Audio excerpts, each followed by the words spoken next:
So, 17 of the biggest UK energy suppliers told to make improvements with how they deal with vulnerable customers. Neil Lawrence is Director of Retail at Ofgem, who've come up with this report. Very good morning to you, Neil Lawrence. Morning.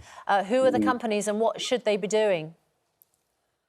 Well, we won't know right now that customers are struggling. Energy is an essential service, and all customers, especially those most vulnerable, need to have confidence they'll be treated appropriately when they contact their energy supplier. So to drive standards up across the industry, Ofgem has undertaken the latest of its deep dive reviews to assess how suppliers support customers in vulnerable situations. And today we publish those results.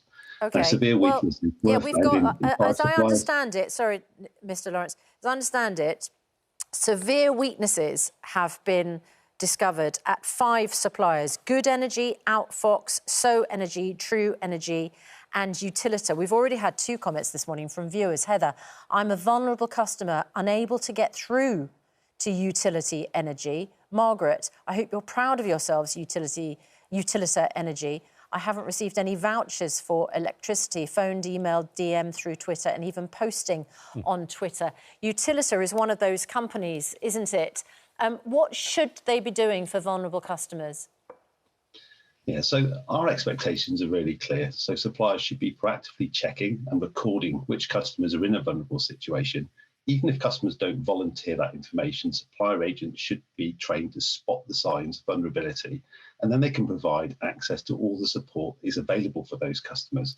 There could be eligible things like the Priority Service Register, which offers additional support for customers in need. That may include free gas safety checks, maybe ensuring that customers on prepayment meters are identified and supported appropriately, maybe given top-ups as appropriate. I'm sorry to interrupt you, but you're telling us what should happen. We sort of know that. Why is it going wrong?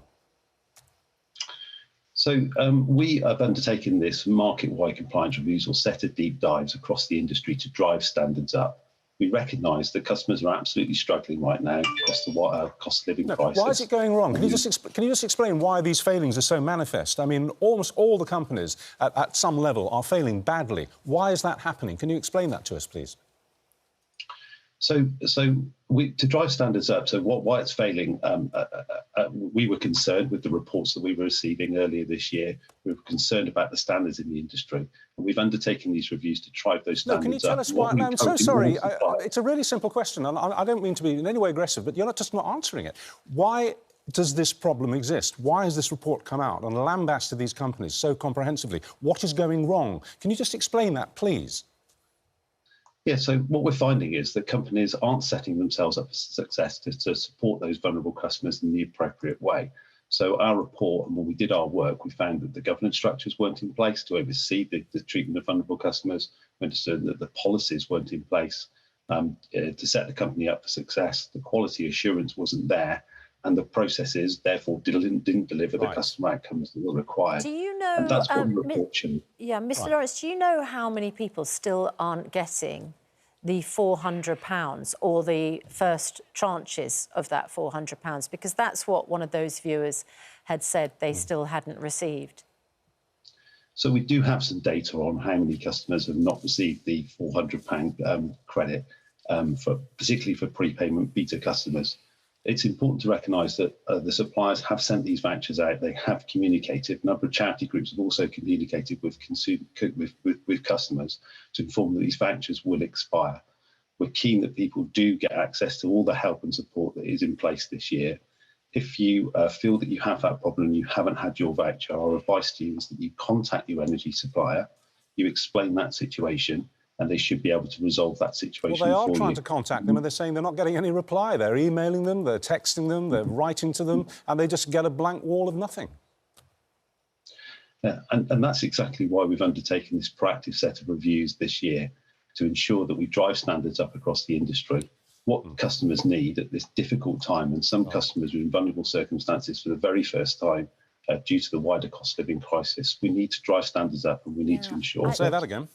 When customers contact energy suppliers, they do get through, and they are given the service that they deserve. Can I just establish, Mr Lawrence, sorry, you're the regulator, so you are the people who should be able to help these customers. I understand you have repeated the phrase driving up standards quite a lot. The problems we're receiving here from viewers is that they are being failed in many cases by their energy suppliers. Your review has already established that.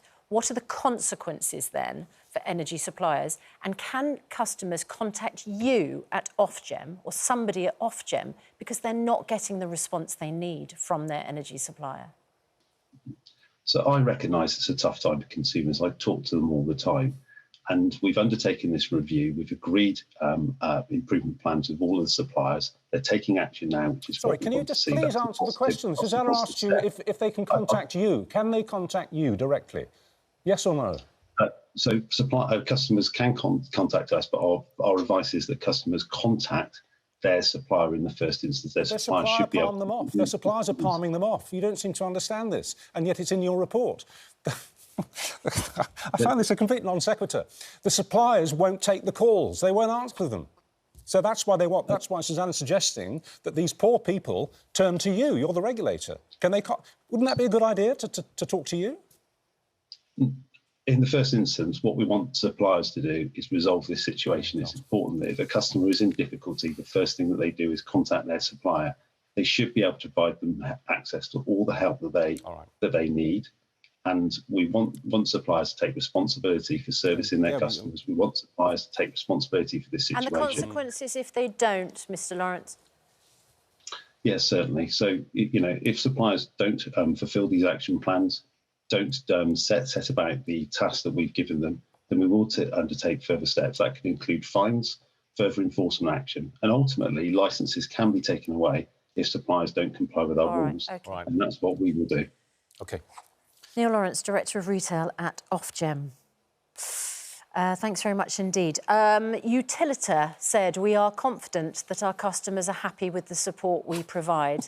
And they go on to say Ofgem's report does not acknowledge the significant progress we have made and are making since its initial assessment in early summer. I'm sorry to say that even as we're speaking, people are getting in touch with us to say that they cannot get in touch with their supplier. And I know that the Ofgem representative just said, in the first instance, get in touch with your supplier. The problem is, in the first, second, third, fourth and fifth, they're trying and not. They're getting the rugby palm off. Listen, do keep in touch with us this morning. We will keep across it. We'll try and get answers for you. I'm sorry if you're in that situation.